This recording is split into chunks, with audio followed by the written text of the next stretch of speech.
on Tech It Out, we keep bringing you interesting and quirky stories from around the world. Up next, we show you how old toys are making big bucks for collectors.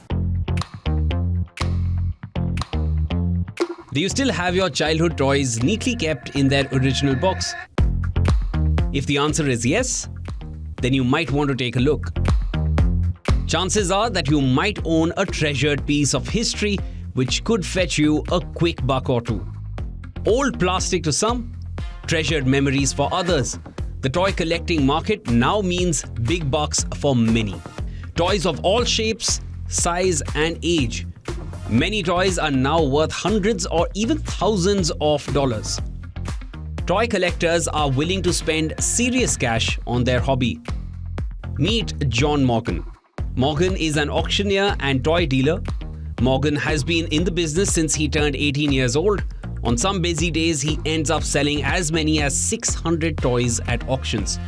For Morgan, the toy market is a cycle, and he's always trying to stay one step ahead. So I always think of toys as a wheel, and the toys that I was selling in the early 80s, the collectors really are starting to die, and the need and the price of them is starting to dip, whereas toys for people who were playing with them in the 80s and 90s are now very much coming on trend.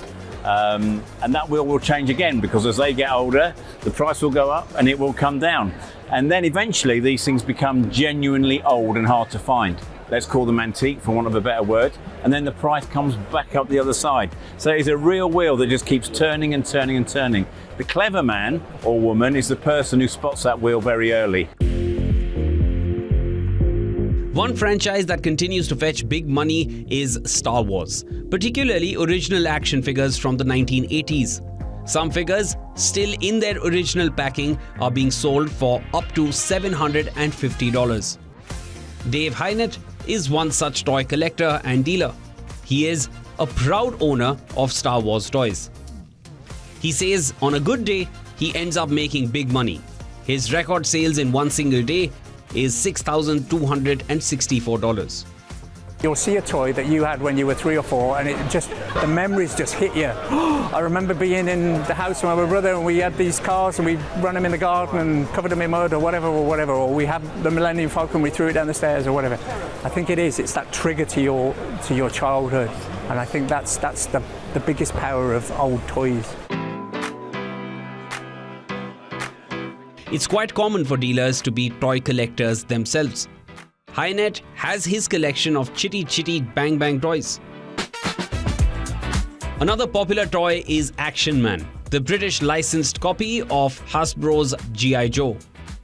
Since its launch in 1966, Action Man in its various guises and outfits has enthralled generations of children. Chris Malbon is an Action Man specialist dealer. He has been buying and selling Action Man figures for 46 years. He even helped the Victoria and Albert Museum in London sort its Action Man collection. He once paid $2,500 for the Flying Space Adventurer, which is considered the holy grail for Action Man collectors, and then sold it for over $6,200 6 months later. Action Man's been very kind to me financially, because I originally started to collect it when it wasn't worth anything at all, and it was always something that was kept underneath the table on most fairs, whereas recently I think it's gone quite dramatically upwards.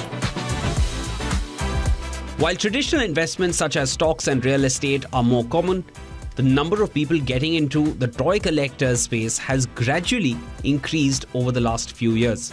After all, what might look like old plastic to some is instead a treasured link to a childhood memory for another.